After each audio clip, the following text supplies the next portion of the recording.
ជំរាបសួរលោកគ្រូខ្ញុំបាទឈ្មោះថាអុតណាមកពីក្រុម SV34 ថ្ងៃនេះខ្ញុំនឹងនិយាយពីការងារ Pancake Management Test Web Server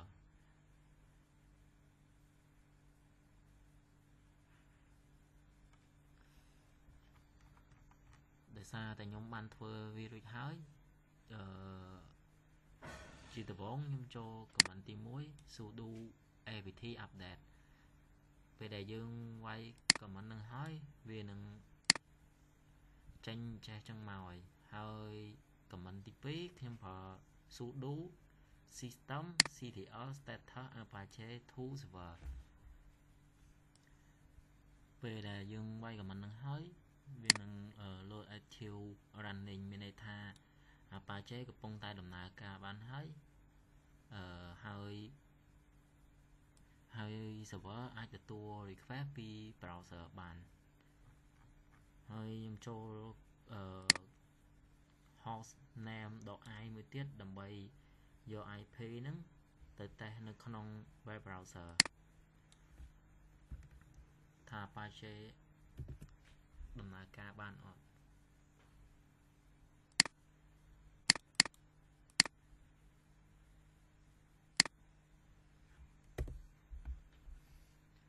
នៅពេលដែលចេញផ្ទាំងនេះមក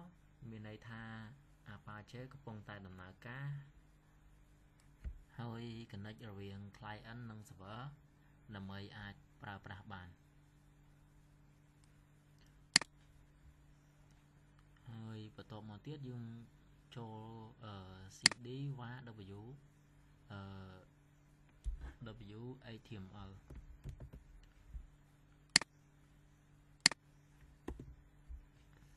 ឥឡូវខ្ញុំចូលវាបានហើយខ្ញុំ ls វាមើលដើម្បីថាវាដើម្បីរកមើលថាមានអីនៅក្នុង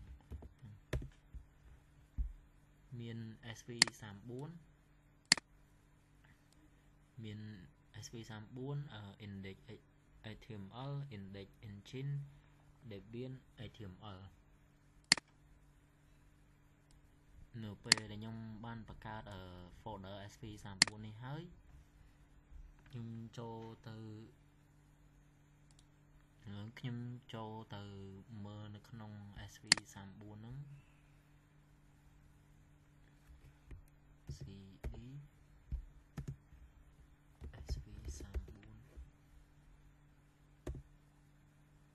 ឥឡូវខ្ញុំចូលបានហើយខ្ញុំ ls វាមើលថានៅក្នុងហ្នឹងខ្ញុំមានអីខ្លះខ្ញុំបានបង្កើត web 1 web 2 web 3ហើយនិង web 4 web 5រួចហើយឥឡូវខ្ញុំចូលទៅមើលនៅក្នុង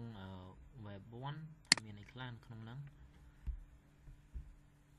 cd web 1ហើយខ្ញុំ ls វាមើលមក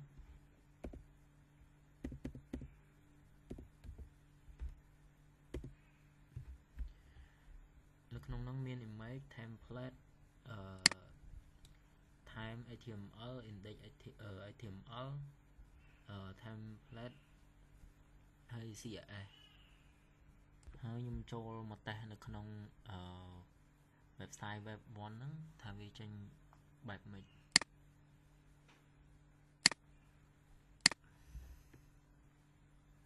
ឡូវខ្ញុំវាយ IP វាមក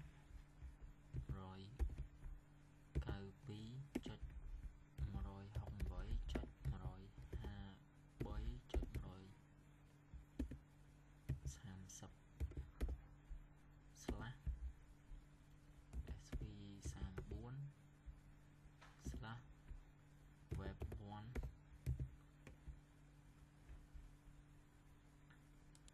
ចឹងយើង enter មក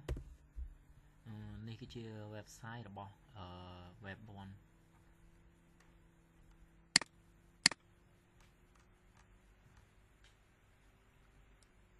ឡូវខ្ញុំចូលទៅតេស្តមើល HTML web 2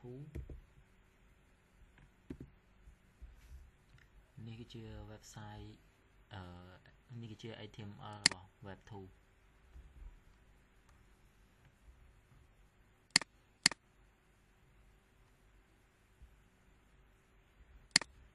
ចូលទៅ HTML web 3 មួយទៀតនេះគឺជា HTML web 3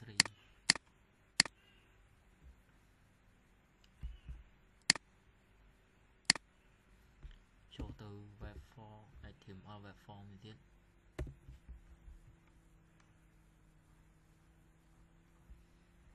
នេះគឺជា HTML web form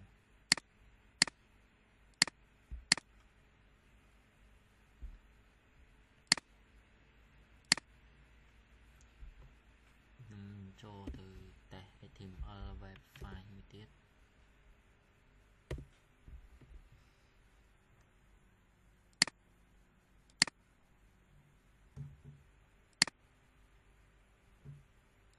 នេះគឺជា